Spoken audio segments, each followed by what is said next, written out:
अल्लाहु नूरु समावाति वल अर्द मसलु नूरिही कमिश्कातिन फीहा मिस्बाह वमा अलैना इल्लल बलागुल मुबीन क़ालू इन्ना ततय्यरना बिकुम लइन लम तंतहू लनरजुमन्नकुम वलयमस्सन्नकुम मिन्ना अज़ाबुन अलीम। अस्सलामु अलैकुम वरहमतुल्लाहि वबरकातुहू। मैं हूं आपका मेज़बान फ़ज़ल रहमान रहमानी। आज मुरख़ा 17 जनवरी है। पेश है दूरबीन की ताज़ा तरीन पेशकश। आज दूरबीन के अहम मौज़ूआत हैं। कांग्रेस पार्टी के रहनुमा राहुल गांधी का कहना है कि राम मंदिर की इफ्तिताही तकरीब महज एक सियासी प्रोग्राम है। ये वज़ीर आज़म नरेंद्र मोदी, RSS और बीजेपी का ख़ास प्रोग्राम है। राहुल गांधी ने इस सिलसिले में मज़ीद क्या कुछ कहा, आज की दूरबीन में ज़रूर देखिए। कांग्रेस पार्टी ने YS शर्मिला को पार्टी की आंध्र प्रदेश यूनिट का सदर मुकर्रर किया है। शर्मिला आंध्र प्रदेश के वज़ीर आला YS जगनमोहन रेड्डी की बहन और साबिक वज़ीर आला YS राजशेखर रेड्डी की बेटी हैं। सुप्रीम कोर्ट ने ज्ञानवापी मस्जिद के वजूखाना की सफाई करने का हुक्म जारी किया है। मीडिया रिपोर्ट्स के मुताबिक मस्जिद मैनेजमेंट कमेटी की तरफ से इस पर कोई मुखालिफत नहीं की गई। तफसीलात में देखिए इस केस की मौजूदा सूरत हाल। एनसीपी का कहना है कि असेंबली स्पीकर के फैसले के खिलाफ शिंदे ग्रुप का हाईकोर्ट जाना महज एक ड्रामा है। महाराष्ट्र के वजीर आला एकनाथ शिंदे की शिवसेना ने 12 जनवरी को स्पीकर राहुल नार्वेकर के 10 जनवरी को दिए गए हुक्म के खिलाफ हाईकोर्ट का रुख करते हुए फैसले की आईनी हैसियत को चैलेंज किया है। जुनूबी शहर बेंगलुरु में LPG सिलेंडर से जोरदार धमाका हुआ, जिसमें मुतअद्दिद घरों को नुकसान हुआ, जबकि 6 अफराद जख्मी हुए हैं। अब तक की सूरत हाल तफसीलात में देखिए। शाही ईदगाह मस्जिद तनाज़ों पर सर्वे के मामले में मुस्लिम फरीक की जीत हुई है। मथुरा के शाही ईदगाह मस्जिद तनाज़ों में सुप्रीम कोर्ट ने हिंदू फरीक को झटका देते हुए इलाहाबाद हाई कोर्ट के उस फैसले पर रोक लगा दी जिसमें मस्जिद के सर्वे का हुक्म दिया गया था। हमास की वजारत सेहत का कहना है कि 7 अक्टूबर से लेकर अब तक गजा पर इसराइली हमलों में हलाक होने वालों की तादाद 24,000 से तजावुज़ कर गई। कतरी वज़ीर आज़म का कहना है कि गजा जंग ख़त्म हो तो हूसियों के हमले भी रुक जाएंगे। गजा की ताज़ा सूरत हाल आज की दूरबीन में ज़रूर देखिए। अमेरिका के साबिक सदर डोनाल्ड ट्रंप अमेरिकी सदारती दौड़ के पहले मुकाबले में कामयाब हो गए हैं। साबिक सदर डोनाल्ड ट्रंप ने पीर के रोज़ आइवा कॉक्स में कामयाबी हासिल करके नवंबर में होने वाले सदारती इंतखाबात में रिपब्लिकन उम्मीदवार के तौर पर अपनी दावेदारी मुस्तहकम कर ली है। जापान में एक बार फिर एयरपोर्ट पर 2 मुसाफिर तैयारे आपस में टकरा गए। फायर ब्रिगेड महकमा के हवाले से बताया जा रहा है कि कैथे पैसिफिक तैयारा न्यू चेटोस हवाई अड्डे पर खड़ा था, तभी बवक्त शाम कोरियाई एयरलाइंस के आगे बढ़ते तैयारे ने उसे टक्कर मार दी। ऑस्ट्रेलियाई ओपन इंडियन टेनिस खिलाड़ी सुमित नागल ने बड़ा उलटफेर करते हुए 27वीं रैंकिंग वाले खिलाड़ी को शिकस्त दे दिया। सुमित नागल ने एलेक्जेंडर बिब्लिक को सीधे सेट्स में 6-4, 6-2, 7-6 से शिकस्त देकर दूसरे राउंड में जगह बना ली। आप हमें YouTube पर देखने के अलावा हमारे तमाम सोशल मीडिया पेजेस पर भी फॉलो कर सकते हैं। आप फिक्र नज़र उर्दू का प्रोग्राम दूरबीन देख रहे हैं। भारत जोड़ो न्याय यात्रा के दौरान कांग्रेस पार्टी के रहनुमा राहुल गांधी ने राम मंदिर के इफ्तिताही प्रोग्राम पर बयान दिया है। उन्होंने कहा कि ये एक सियासी प्रोग्राम है। ये वजीर आजम नरेंद्र मोदी, RSS और बीजेपी का प्रोग्राम है। राहुल गांधी ने ये बात नागालैंड के कोहिमा में एक प्रेस कॉन्फ्रेंस के दौरान कही। वो 14 जनवरी से मणिपुर से शुरू होने वाली भारत जोड़ो न्याय यात्रा की क़यादत करते हुए कोहिमा पहुंचे थे। उन्होंने कहा कि अयोध्या में जो प्रोग्राम राम मंदिर की प्राण प्रतिष्ठा हो रहा है वो सियासी प्रोग्राम है और इसमें शरीक होना मुश्किल है। उन्होंने कहा कि RSS और बीजेपी ने 22 जनवरी 2024 को उत्तर प्रदेश के अयोध्या में होने वाले प्रोग्राम को वजीर आजम मोदी का सियासी प्रोग्राम बना दिया है। राहुल गांधी ने कहा कि वो राम मंदिर के इफ्तिताही प्रोग्राम में नहीं जाएंगे क्योंकि 22 जनवरी का प्रोग्राम सिर्फ और सिर्फ एक सियासी प्रोग्राम है। वो तमाम मज़ाहिब की इज्जत करते हैं, उन्हें धर्म का फ़ायदा नहीं उठाना, उन्हें इसमें कोई दिलचस्पी नहीं है, उन्हें अपने धर्म की शर्ट पहनने की ज़रूरत नहीं है। जो भी वहां जाना चाहे जा सकता है, लेकिन वो उस दिन वहां नहीं जाएंगे। राहुल गांधी ने कहा कि उनकी सोच ये है कि जो हकीकी मानों में धर्म को मानता है वो धर्म के साथ अपना ज़ाती रिश्ता रखता है, वो धर्म के मुताबिक अपनी ज़िंदगी जीने की कोशिश करता है, लोगों के साथ ठीक से बर्ताव करता है, उनकी इज्जत करता है और किसी से नफरत नहीं करता। उन्होंने कहा कि वो तमाम मज़ाहिब के साथ हैं। ये प्रोग्राम मुकम्मल तौर पर सियासी है, जो जाना चाहे जा सकता है। राहुल ने कहा कि भारत जोड़ो न्याय यात्रा एक नज़रिए की यात्रा है। आने वाले आम इंतखाबात में इंडिया अलायंस कामयाब होगा। राहुल गांधी ने मजीद कहा कि बीजेपी का मॉडल नफरत अंगेज मॉडल है। मुल्क की हुकूमत दिगर पसमानदा तबकात यानी ओबीसी, दलितों और कबायलियों के जरिए नहीं चलाई जाती। नाइंसाफ़ी की वजह से नफरत बढ़ रही है। मीडिया इन चीज़ों को ओवरप्ले करता है। आप एक मौजू को उठाकर उसे मसला बना देते हैं। उन्हें यकीन है कि हमारे जो भी छोटे मसाइल हैं वो हल हो जाएंगे और बीजेपी के खिलाफ पुरजोर तरीके से इलेक्शन लड़ी जाएगी। इंडियन नेशनल कांग्रेस ने मंगल को वाईएस शर्मिला को पार्टी की आंध्र प्रदेश यूनिट का सदर मुकर्रर किया है। कबल अजी गिदोगो रुद्र राजू ने पार्टी सदर के ओहदे से इस्तीफा दे दिया, जिसके एक दिन बाद एआईसीसी के चेयरमैन मल्लिकार्जुन खड़गे ने शर्मिला को आंध्र प्रदेश कांग्रेस कमेटी का सदर मुकर्रर किया।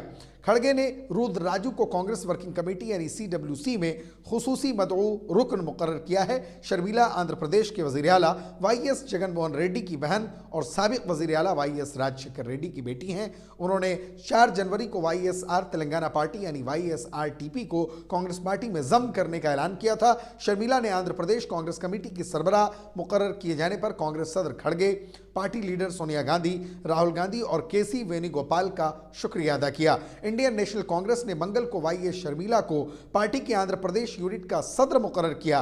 कबल अजीज गिदोगो रुद्र राजू ने पार्टी सदर के ओहदे से इस्तीफा दे दिया, जिसके एक दिन बाद एआईसीसी के चेयरमैन मल्लिकार्जुन खड़गे ने शर्मिला को आंध्र प्रदेश कांग्रेस कमेटी का सदर बना दिया। खड़गे ने रुद्र राजू को कांग्रेस वर्किंग कमेटी यानी CWC में खुसूसी मदऊ रुकन मुकर्रर किया है। शर्मिला आंध्र प्रदेश के वज़ीर आला वाईएस जगनमोहन रेड्डी की बहन और साबिक वज़ीर आला वाईएस राजशेखर रेड्डी की बेटी हैं। उन्होंने 4 जनवरी को YSR तेलंगाना पार्टी यानी YSRTP को कांग्रेस पार्टी में जम करने का ऐलान किया था। वाराणसी के ज्ञानवापी मस्जिद में मौजूद वजूखाने की सफाई का मुतालबा करने वाली अर्जी पर गुज़िश्ता रोज़ सुप्रीम कोर्ट ने अपना फैसला सादिर किया। हिंदू फरीक के जरिए दाखिल इस अर्जी पर समाअत करते हुए सुप्रीम कोर्ट ने कहा कि वजूखाने की साफ सफाई का पूरा काम जिला कलेक्टर यानी DM की निगरानी में किया जाए। चीफ जस्टिस DY चंद्रचूड़ की सरबराही वाली बेंच में इस केस की समाअत हुई और मीडिया रिपोर्ट्स के मुताबिक मस्जिद मैनेजमेंट कमेटी की तरफ से इस पर कोई मुखालिफत नहीं की गई। ये दरखास्त वजूखाने में मछलियों के मर जाने के बाद दाखिल की गई थी। हिंदू फरीक ने अपनी दरखास्त में सुप्रीम कोर्ट से कहा था कि वजूखाने में मछलियों की मौत 12 से 25 दिसंबर 2023 के दरमियान हुई है और उनके मरने की वजह से बदबू आने लगी है। दरखास्त में मजीद कहा गया कि वहां मौजूद शिवलिंग हिंदुओं के लिए बहुत मुकद्दस है, इसलिए उसे किसी भी किस्म के गर्दो गुबार, गंदगी और मुर्दा जानवरों से दूर रखा जाना चाहिए। लेकिन इस वक्त वजूखाने में मुर्दा मछलियां हैं, इस वजह से भगवान शिव पर यकीन रखने वाले अकीदतमंदों के जज्बात मजरूह हो रहे हैं। यह दरखास्त एक खातून की तरफ से एडवोकेट विष्णु शंकर जैन के जरिए सुप्रीम कोर्ट में दाखिल की गई थी। दरखास्त में कहा गया था कि वहां के इंतजामात की जिम्मेदारी अंजुमन इंतजामिया मस्जिद की है, जो ज्ञानवापी कम्प्लेक्स में मस्जिद की देखभाल करती हैं, इसलिए मछलियों की मौत की जिम्मेदारी भी उन्हीं की है। उन्होंने भी हुकूमत की तरफ से टैंक यानी वजूखाना की सफाई का मुतालबा किया था। अलावा अजी मस्जिद कमेटी की तरफ से सीनियर वकील हुज़ैफा अहमदी पेश हुए। एक मीडिया रिपोर्ट के मुताबिक सुप्रीम कोर्ट ने नोट किया कि मस्जिद की अंजुमन इंतजामिया कमेटी ने भी वाराणसी के ट्रायल कोर्ट में भी वजूखाना की सफाई का मुतालबा करते हुए अर्जी दाखिल की थी। आपको याद दिला दूं कि वजूखाने को 2022 में सुप्रीम कोर्ट के हुक्म पर सील कर दिया गया था। हिंदुओं का दावा है कि वजूखाने में शिवलिंग की शक्ल का पत्थर मिला है, जिसके बाद उसको सील करने का हुक्म दिया गया था। 16 मई 2022 को मस्जिद में एक अदालत के हुक्म पर सर्वे के दौरान इस पत्थर को हिंदुओं की जानिब से शिवलिंग और मुस्लिम फरीक के जरिए फवारा होने का दावा किया गया था। शरद पवार की क़यादत वाली नेशनलिस्ट कांग्रेस पार्टी यानी NCP ने कहा है कि उद्धव ठाकरे ग्रुप के अरकान असेंबली को स्पीकर राहुल नार्वेकर के जरिए नाअहल करार नहीं दिए जाने के खिलाफ एकनाथ शिंदे की शिवसेना का हाईकोर्ट जाना एक ड्रामे के सिवा कुछ नहीं है। आपको याद दिला दूं कि वज़ीर आला एकनाथ शिंदे की शिवसेना ने 12 जनवरी को स्पीकर राहुल नार्वेकर के 10 जनवरी को दिए गए हुक्म के खिलाफ हाईकोर्ट का रुख करते हुए फैसले की आईनी हैसियत को चैलेंज किया है। अपने फैसले में असेंबली स्पीकर ने शिवसेना यानी यूबीटी के अरकान असेंबली को नाअहल करार देने की दरखास्त को खारिज कर दिया था। हुक्मरां शिंदे शिवसेना के चीफ व्हिप भरत गोगावले ने हाईकोर्ट से असेंबली स्पीकर के हुक्म को कानून की रूह से सही नहीं ठहराने, उसे रद्द करने और रियासती असेंबली के ऐवान ज़ेरी से शिवसेना यानी यूबीटी के तमाम 14 अरकान को नाअहल करार देने की दरखास्त की है। याद रहे कि असेंबली स्पीकर ने ठाकरे ग्रुप की जानिब से शिंदे समेत हुक्मरां खीमे के 16 अरकान असेंबली को नाअहल करार देने की दरखास्त को भी मुस्तरद कर दिया था और उद्धव ठाकरे ग्रुप से वाबस्ता 14 अरकान असेंबली को भी नाअहल करार नहीं दिया। राहुल नार्वेकर के फैसले के खिलाफ उद्धव ठाकरे की शिवसेना में ज़बरदस्त नाराज़गी पाई जा रही है। कर्नाटक के दारुल-हुकूमत बेंगलुरु में मंगल को एलपीजी सिलेंडर फटने से कम 6 अफराद जख्मी हुए जबकि 5 मकानात को नुकसान पहुंचा। पुलिस ने ये इत्तला दी। पुलिस के मुताबिक 2 जख्मियों की हालत तशवीशनाक है और उन्हें इलाज के लिए विक्टोरिया अस्पताल मुंतकिल कर दिया गया है। दीगर जख्मी अफराद फिलहाल सरकारी अस्पताल में ज़ेर इलाज हैं। रिपोर्ट के मुताबिक सिलेंडर फटने का ये हादसा यलहंका इलाके के लाल बहादुर शास्त्री लेआउट में वाक़ रिहाइशगाह में पेश आया। धमाके के नतीजे में आसपास के 5 मकानात को नुकसान पहुंचा। यह वाक़या यलहंका पुलिस स्टेशन के दायरे इख्तियार में पेश आया। 5 जख्मियों की शनाख्त कर ली गई है। छठे शख्स की ताहाल शनाख्त नहीं हो सकी है। धमाके की वजह ताहाल मालूम नहीं हो सकी। यलहंका न्यू टाउन पुलिस फिलहाल मामले की तहकीकात में मसरूफ है। मथुरा के शाही ईदगाह मस्जिद तनाज़ो में सुप्रीम कोर्ट से हिंदू फरीक को झटका लगा है। सुप्रीम कोर्ट ने इलाहाबाद हाई कोर्ट के इस फैसले पर रोक लगा दी जिसमें शाही ईदगाह के सर्वे के लिए कोर्ट कमिश्नर की तकर्री का हुक्म दिया गया था। गुज़िश्ता साल 14 दिसंबर को इलाहाबाद हाई कोर्ट ने मथुरा में श्री कृष्ण जन्मभूमि मंदिर से मुत्तसिल शाही ईदगाह कॉम्प्लेक्स के सर्वे को मंजूरी दी थी जिसके खिलाफ मुस्लिम फरीक ने सुप्रीम कोर्ट का रुख किया था। सुप्रीम कोर्ट ने मुस्लिम फरीक की दरखास्त पर समाअत करते हुए कहा कि इस मामले की समाअत हाई कोर्ट में जारी रहेगी लेकिन सर्वे कराने के लिए कोर्ट कमिश्नर की तकर्री पर अबूरी रोक आयद रहेगी। सुप्रीम कोर्ट ने हिंदू फरीक पर सवाल उठाते हुए कहा कि आपकी दरखास्त वाज़े नहीं है, आपको वाज़े तौर पर बताना होगा कि आप क्या चाहते हैं। इसके अलावा ट्रांसफ़र केस भी अदालत में ज़ेर समाअत है, हमें इस पर भी फैसला करना है। याद रहे कि श्री कृष्ण विराजमान और 7 दीगर लोगों ने इलाहाबाद हाई कोर्ट में वकला हरिशंकर जैन, विष्णु शंकर जैन, प्रभाष पांडे और देवकी नंदन के जरिए दरखास्त पेश करते हुए शाही ईदगाह मस्जिद में एएसआई के सर्वे का मुतालबा किया था। दरखास्त में दावा किया गया था कि श्री कृष्ण की जाए पैदाइश मुबैना तौर पर मस्जिद के नीचे है और इसमें बहुत सी निशानियां हैं जो साबित करती हैं कि मस्जिद एक हिंदू मंदिर थी। हिंदू फरीक के वकील विष्णु शंकर जैन ने कहा था कि दरखास्त में इलाहाबाद हाई कोर्ट के सामने पेश किया गया था कि वहां कमल की शक्ल का सुतून मौजूद है जो हिंदू मंदिरों की खासियत है। इसके अलावा शीशनाग की तस्वीर भी है जो हिंदू देवताओं में से एक है। दरखास्त गुजार ने अदालत से इस्तिदा की थी कि मखसूस हिदायत के साथ एक कमीशन मुकर्रर किया जाए जो मुकर्ररा मुद्दत में शाही ईदगाह मस्जिद का सर्वे करके रिपोर्ट पेश करे। गजा पट्टी में हमास के ज़र इंतज़ाम वजारत सेहत के हुक्काम का कहना है कि गुज़िश्ता 24 घंटों के दौरान इसराइली हमलों में तकरीबन 160 अफराद हलाक और तकरीबन 320 अफराद ज़ख्मी हुए। इस वजारत के मुताबिक 7 अक्टूबर को शुरू होने वाले इस तनाज़ो में इसराइली बमबारी से गजा में 24,285 अफराद हलाक और 61,154 जख्मी हुए हैं। हमास की जानिब से 7 अक्टूबर को जनूबी इसराइल पर हमलों के बाद से जारी इसराइली फौजी कार्रवाइयों को 100 से भी ज़ायद दिन हो गए हैं। इसराइली वज़ीर दिफा यो गैलेंट ने कहा है कि जनूबी गजा में हमास के अस्करियत पसंदों के साथ इसराइल की जंग का शदीद मरहला जल्द ख़त्म हो जाएगा। इसराइली फ़ौज ने हालिया हफ्तों में शुमाली गजा में हमास के फ़ौजी ढांचे को ख़त्म कर देने के ऐलान के बाद से खान यूनुस और रफ़ा जैसे जुनूबी शहरों में फ़ौजी ऑपरेशन और बमबारी तेज़ कर दी थी। गैलेंट ने एक न्यूज़ कॉन्फ्रेंस से खिताब करते हुए बताया कि हमने वाज़े कर दिया था कि सख्त फ़ौजी कार्रवाई का मरहला तकरीबन 3 माह तक जारी रहेगा। उन्होंने कहा कि शुमाली गजा की पट्टी में यह मरहला पहले ही इख्तिताम को पहुँच रहा है। उन्होंने मज़ीद कहा कि जुनूबी गजा में हम इस कामयाबी तक पहुंच जाएंगे और ये जल्द ही ख़त्म हो जाएगा और दोनों जगहों पर वो लम्हा आएगा जब हम अगले मरहले की तरफ बढ़ेंगे। ताहम तर्जुमान ने इस हवाले से कोई टाइम फ्रेम नहीं बताया। कतरी वज़ीर आज़म शेख मोहम्मद बिन अब्दुर्रहमान अस्सानी ने वर्ल्ड इकोनॉमिक फोरम से खिताब करते हुए कहा कि गजा के तनाज़ों को कम करने से दूसरे महाजों पर बढ़ती हुई कशीदगी को रोका जा सकता है। उन्होंने कहा कि यमन के हौसी बागियों के बहरे अहमर में जहाज़रानी के रास्तों पर हमलों और उनके जवाब में अमेरिका और बरतानिया की जानिब से किए गए हमले अलामात पर तवज्जो मरकूज़ करना और असल मसले का इलाज न करने की तरह है। स्विस शहर डेवोस में इफ्तिताही मुकर्रीन में शामिल कतरी वज़ीर आज़म का कहना था कि मौजूदा इलाकाई सूरत हाल हर जगह फैलने का ख़तरा है।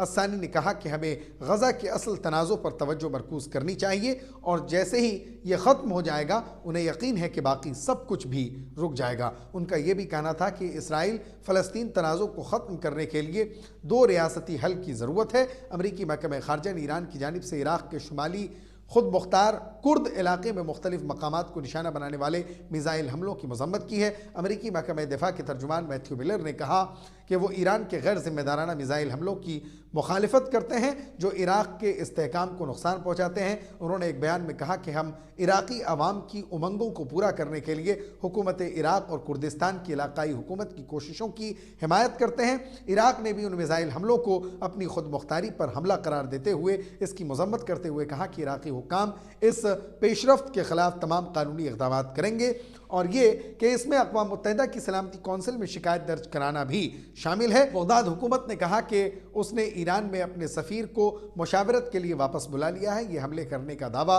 ईरान के पासदारान इनकलाब ने किया था। उनका कहना था कि उन्होंने तेहरान की मुखालिफ ग्रुपों और मुबैना तौर पर उस इलाके में वाक़ इसराइली जासूस हेडक्वार्टर को निशाना बनाया था। साबिक़ अमेरिकी सदर डोनाल्ड ट्रंप पिछले 1 साल से इंतखाबी मुहिम में मसरूफ़ हैं, लेकिन आइवा कॉकसिस के मुकाबले में उनकी कामयाबी को इस साल नवंबर में होने वाले सदारती इंतखाबात में सदर जो बाइडन के ख़िलाफ़ रिपब्लिकन उम्मीदवार के तौर पर उनकी सबसे मजबूत दावेदारी के तौर पर देखा जा रहा है। ताहम ये सवाल अब भी बाकी है कि वो आइवा की कामयाबी को व्हाइट हाउस में अपनी दोबारा वापसी के लिए फ़ायदा उठाने में कितना कामयाब होंगे। वोटों की मुकम्मल गिनती से कबल डोनाल्ड ट्रंप को वाज़े फातेह करार दे दिया गया। अमरीकी अदालत ने ट्रंप को सदारती इंतखाबात के लिए नाअहल करार दे दिया। वोटों की 71% गिनती मुकम्मल होने के बाद ओहदेदारों ने ऐलान किया कि साबिक़ सदर ट्रंप के हक़ में 51.3% वोट डाले गए, जबकि उनके मुकाबले में दीगर 2 उम्मीदवारों फ्लोरिडा के गवर्नर रॉन डी सेंटिस को 21% और अक़वाम मुत्तहिदा के साबिक़ अमरीकी सफ़ीर निकी हेली को 18.9% वोट हासिल हुए। आइवा में ट्रंप को जीत तो हासिल हो गई है, लेकिन यह सवाल भी पूछा जा रहा है कि 77 साल रहनुमा जिन्हें 2021 में उनके हामियों के जरिए कैपिटल हिल पर हमले की वजह से सख्त नुक्ताचीनियों का सामना है, अपनी इस कामयाबी को हामियों को मुत्तहिद करने में इस्तेमाल करने में कितना कामयाब हो सकेंगे।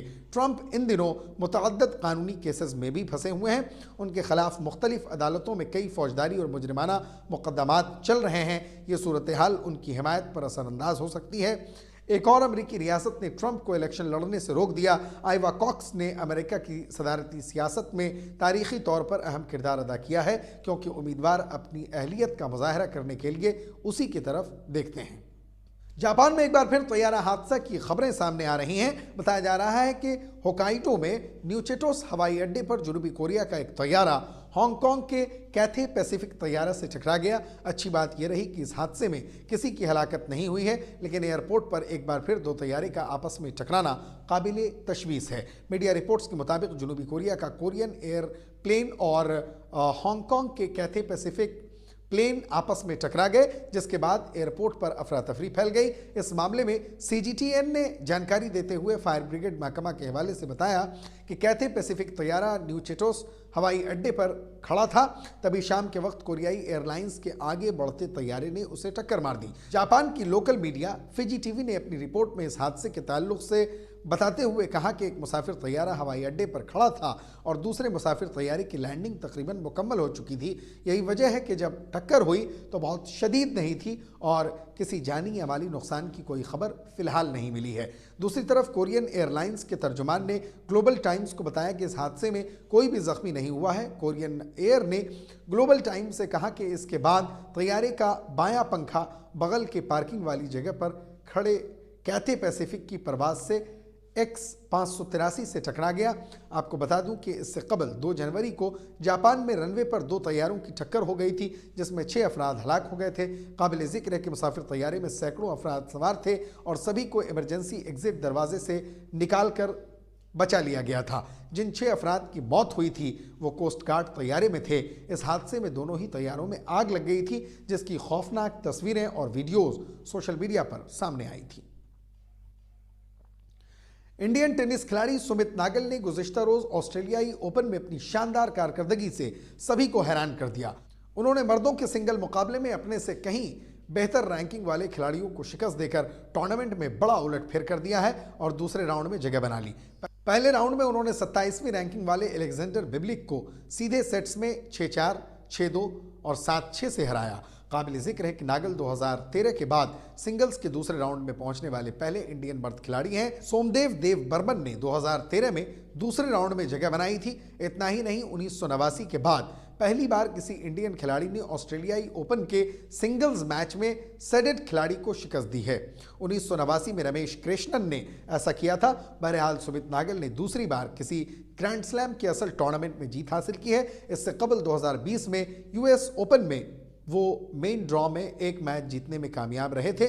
उन्होंने 7वें बार टेनिस रैंकिंग में सरेफेरिस्त 100 में शामिल खिलाड़ी को हराया है। हरीफ खिलाड़ी की रैंकिंग के लिहाज से ये सुमित नागल की दूसरी बड़ी जीत है। गुज़िश्ता रोज खेले गए मैच की बात की जाए तो सुमित ने शानदार शुरुआत की और पहले सेट से ही अपना दबदबा बनाया। फ़िक्र नज़र की खास बुलेटिन दूरबीन की गुज़िश्ता पेशकश में मोहम्मद शकूर, मोहम्मद मुर्शिद आलम, गुलाम रब्बानी, मोहम्मद इमरान रहमानी, मोहम्मद सरफराज और सईद अनवर रहमानी साहबान ने अपना कीमती तबसरा करके हमारी हौसला अफजाई की है। हम अपने तमाम नाजरीन का शुक्रिया अदा करते हैं। आप मुझसे और हमारे साथियों से एक्स यानी ट्विटर पर भी रब्ता कर सकते हैं। हमारा एक्स हैंडल है @फ़िक्र नज़र। शुक्रिया।